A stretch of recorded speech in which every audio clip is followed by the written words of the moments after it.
Alam niyo po, ang maganda rito, hindi ho yun na nakita sa kanya ng ating amang nasa langit. Sabi niya, panggagalingan pa rin ito si Abraham ng blessing. And the blessing and the gift is the Lord Jesus Christ. That's why, nung pong sumunod na mga chapter sa buhay ni Abraham, nakita ho natin na he became qualified. Abraham was still qualified to be part of the Christmas story, and he was called the righteous and friend of God. Genesis 15:6, ito yung tawag sa kanya, Abraham believed the Lord, and he credited it to Abraham as righteousness. Hindi po self-righteousness ang lumabas kay Abraham na magpapakabuti na ako, hindi na ako magsisinungaling, hindi na ako matatakot. Alam niyo po, nang nagsimula, nung po siya'y simulang nanampalataya, naniwala kay Yahweh, kay Elohim. Amen? Sinimula niyang binigay ang kanyang buhay. Doon po nagsimula na siya po'y tinawag na matuwid ng Panginoon. Gusto niyo po ba na tawagin tayong matuwid ng Panginoon? Huwag ka, hindi lang dahil gagawa ka ng mabuti. Although yung tinawag na matuwid ng Panginoon ay gumagawa ng katuwiran, pero hindi sa kanya nang gagaling yun. Yung banal na takot na kinanta natin kanina ay galing po sa ating Diyos. At paano mangyayari yun? Maniniwala at mananampalataya ka sa kanya. At tatanggapin mo siya bilang Panginoon at tagapagligtas. Yun po ang nangyari kay Abraham. Nung sinimula niya na, hindi ko kaya ito, Panginoon, kailangan kita sa buhay ko. At marami pang testing na dumating kay Abraham. Remember, pina-offer kay Abraham si Isaac. At wala pong alumpihit kay Abraham na sabi niya, ibibigay ko tong anak kong ito. Kung hinihingi ito ng Diyos, bakit hindi?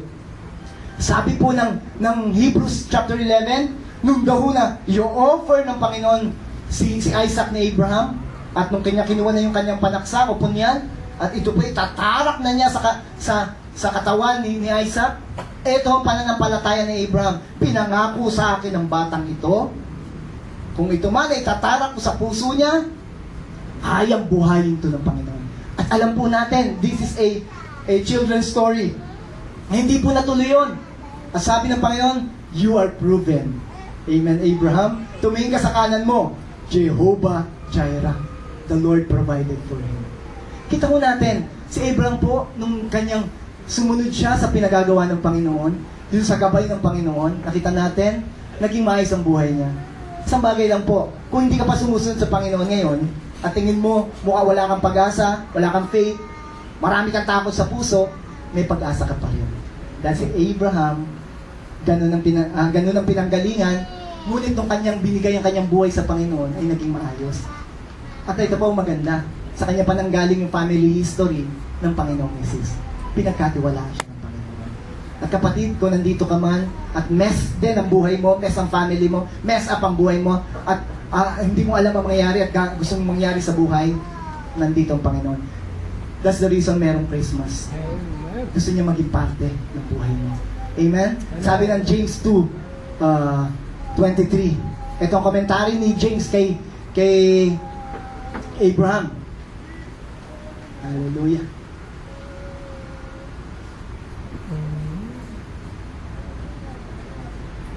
Ito ang sabi, James 2:23, and the scripture was fulfilled that says, Abraham what? Believe. Ano ang ginawa ni Abraham? Believe. Meron bang pagbilib po ba may ginagawa tayo? Hindi, sasabi niya lang, naniniwala ako sa Kanya, sa Diyos. Amen? Nagsimula yan sa iyong pagsasalita, sa iyong puso, at ito'y mag-internalize sa iyong buong pagkatao. And it was credited to him as what? Righteousness. And he was called God's friend. May mga God's friend po ba rito? Amen. Yes. And the reason bakit ka naging friend of God is because you believe. Amen? Amen. Ano, nakita ko dito, na si Abraham, faithless, fearful, at dininay niya yung asawa niya. Meron na ba rito nagsabi, hindi ko asawa yan. Kasama mo yung asawa mo, magsasamwal kayo. Meron na ba dito, magka-holding hands kayo, at may nakita kang isang tao dyan na mataas at nasabi mo, ay, hindi ko asawa yan. Patay ka sa asawa mo, hindi po ba? Meron na bang gumawa nun? Di ba malaking kasalanan natin sa asawa natin yon? Amen? Si Abraham nagawa yun. So kapatid, mas daig ka ni Abraham. Dininay niya yung asawa niya. Pero si Abraham, andun. yung pangalan niya. Bakit? Nagpatuloy ho siya magpabago sa Panginoon. Nagpatuloy siyang inayaan niyang kumilos ang Panginoon sa kanyang buhay. Saan galing yon? Doon galing ang Panginoong Jesus. Amen? Doon galing yung family history ni Lord. Tingnan ho naman natin si Isaac. Tingnan natin si Isaac. Yung si Isaac, anak niya. Repeater. Repeater of his father's failure. Hindi pa natuto sa tatay niya. Nakikita niyo po yon? Hindi pa natuto sa tatay niya na ginawa yon ay hindi naging maganda ang resulta. Alam po, hindi naging maganda yung resulta kay Abraham eh. Ano po, sabi nung taong pinagsinungalingan niya, muntik mo pa akong papatay. Dahil pinuprotektahan po si Abraham at si Sarah eh. Sabi niya nung hari, ano ka ba naman Abraham? Muntik mo pa akong papatay. Sinabi mo, hindi mo asawa yan. Kasi po may judgment na dadating, iniingatan sila eh. Amen? At sabi niya, sige na, pag-pray mo ako. Si Abraham pa nag-pray sa kanya. So tuloy natin. Alam ko po na ikwento to ni Abraham kay Isaac. Pero alam niyo naman po ang tao. Minsan, yung nagawa ng tatay, ginawa rin ng anak. Meron po bang ganon?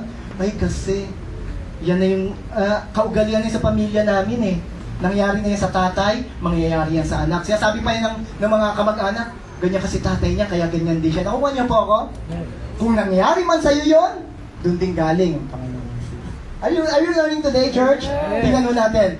Ang sumunod na verse, Genesis 26, verse 6 to 8. It gives hope to us. Tingnan pa lang, mga kamag-anak ni Lord Jesus Christ, tulad din natin. Opo, tulad din natin. Kaya nga ho siya pinanganak para doon sa mga yun eh, at para sa'yo. So Isaac stayed in Gerar. Ayun na naman po yung lugar. Same place pa. When the man of that place asked him about his wife, he said, "She is my sister." Maganda rin po asawa ni Isaac eh. Because he was afraid to say, "She is my wife." He thought the man of this place might kill me on account of Rebecca. Why? Because she is beautiful. Kaya po talagang magandang asawa, amen? Kaya ako nag-iingat eh, maganda asawa ko eh. Number 8, when Isaac, amen, Sister Cora, when Isaac had been there a long time, Abimelech, king of the Philistines, looked down from a window, and so Isaac caressing his wife, Rebecca. Sila ho pala eh, hindi na napupula, andun na pala yung hari, caught in the accident. Kaya, to continue the story, sabi doon, pinatawag mo siya. Hindi mo naman pala, kapatid yan, asawa mo yan eh. Hindi ginagawa naman kapatid yan. So, mapadali pong story ha. Ito lang po ang point ko dito. Hindi pa natuto si Isaac kay Abraham. Ngunit hindi bali na, kundi siya natuto, may pag-asa pa rin po siya. Amen? Na dahil doon sa bagay na yun, kahit na siya po ay merong failure, kahit na siya po ay may mancha sa buhay, no po, siya po ay naging parte pa rin ng genealogy ng Diyos. Hindi siya tiningnan na, ay wala na tong pag-asa. Itong pamilya ni Abraham na to, wala ng pag-asa. May nagsabi na mo ba sa pamilya niyong ganon? Are you with me, church? Wala ng pag-asa yung pamilyang yan. Hayaan niyo po sila magsabi. Ang Diyos po, hindi pwede magsabi nun. Ang tingin sa inyo ng Diyos, may pag-asa kayo. At pag ibinigay mong buhay mo sa Kanya, ang pag-asang ito ay lalabas at magmamanifest sa iyong buhay. At ito po si Isaac ay nagkaanak ng dalawa. Kilala niyo po? Si Jacob at si Esau. Ano po? Si Esau, hindi po yung binibili natin dyan sa labas. Esau. Jacob. Alam niyo po ba ang ibig sabihin ng word na Jacob is supplanter or deceiver? Alam niyo po si Jacob, pinanganak ni Isaac at ni Rebecca. Nung nanganak po si Rebecca, kambal. Dalawang nasyon daw nasa kanyang tiyan. Ito po nangyari, verse 26 ng Genesis 25. Then the other twin was born with his hand grasping Esau's heel. Sino pong unang lumabas? Si Esau. Pero daw, yung kamay ni Jacob nakakapit nung kay Abraham. So they called him Jacob. Why Jacob? Kasi gusto niyang unahan, no? Lamangan si Esau. So ang pangalang Jacob means deceiver. Naloko ka na ba sa buhay mo? O naging maloko ka na ba sa buhay? Si Jacob, ganun din po. Marami pong pinagdaan ang kalokohan sa buhay itong si Jacob. Pag pinatuloy niyo ang istorya nito, he tricked his brother. Nagluto siya ng goto, iso, goto yung laman loob, at habang nagluluto siya, naamoy ng kapatid niya. At nung naamoy, gutom na gutom yung kapatid niya, sabi niya, pengi naman ako niyan. Eh, ito, ayaw magpapalamang nito. Bibigyan kita itong masarap na goto ko, gotong Batangas, bibigyan kita. Pero, bigay mo sa akin yung birthright mo. Kay Esau, hindi niya alam na yung pagsasabi pala, sige, sa'yo na yon, meron pong kapangyarihan yun. There's power in the words. Kung sinabi niya, okay lang, sige lang. Aanin ko ba yung birthright na yun kung mamamatay ako ngayon sa gutom? At nakuha po ni Esau yun. Na-trick niya yung kapatid niya. He even tricked, no? His father, manloloko po tinulungan pa siya ng nanay. Sige, ganito gagawin natin. Yung kapatid mo, kaya tinawag na Esau, hairy at red.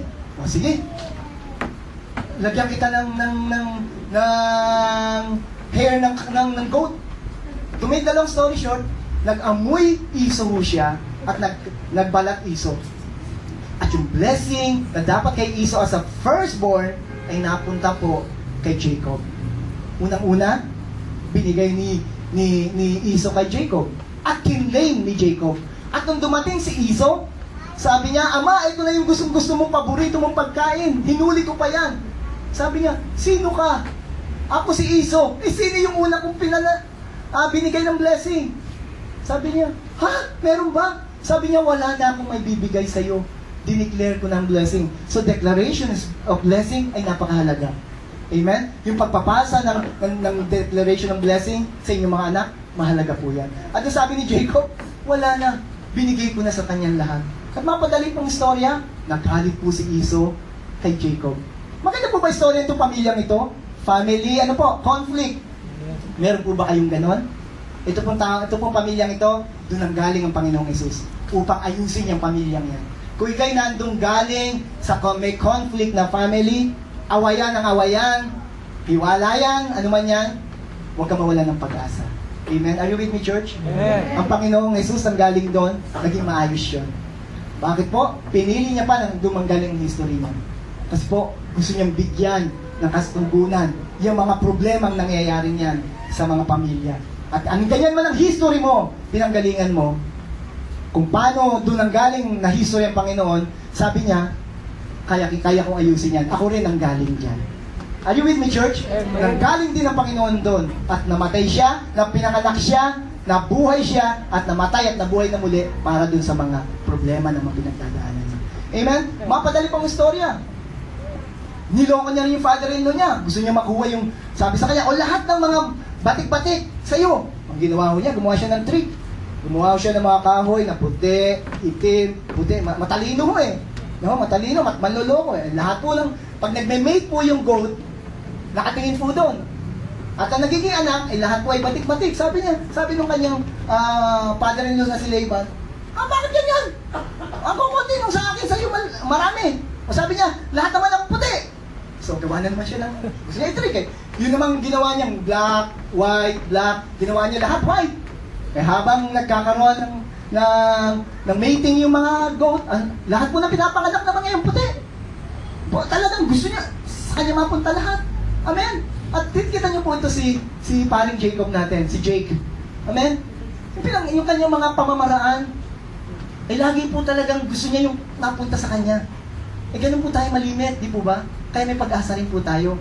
Isang araw po, si Jacob, naloko naman ang kanyang ama. Yeah? He went through a lot of hardship in life and was tricked by his father-in-law. Kala niya, sabi niya, mahal na mahal ko itong babaeng ito. Yung kanyang paborito, si Rachel. Tama ko, di po ba? Kaya sabi niya, I will work for her 7 years. At after 7 years, nung sila'y kiniklaim niya na si Rachel na wife niya, natulog na sila, yung pangalan yung binigay sa kanya. At nagulat siya, bakit ikaw? Diba? So, sabi niya, hindi pwede kasi ibigay ko sa iyo mas punso. Kailangan yung panganay. So, work another year. More years. Mapadali po siya rin po. Sa kanyang ginawang panloloko, inani niya. Amen? At eventually, nakuha ni Ron si Aubrey, hindi po ba naging kasama ni Jacob, si Rachel. To make the long story short, sila po ngayon ay nagkaroon ng pamilya at naging 12. Pero maganda po rito, from Jacob, the supplanter, the deceiver, doon po nanggaling ang family history ni Lord. At dahil po dito sa bagay na ito, may plano at tinawag si Jacob ng panggagalingan siya ng ating Diyos. Pinalitan po ang pangalan niya. Your name will be Prince of God, Israel.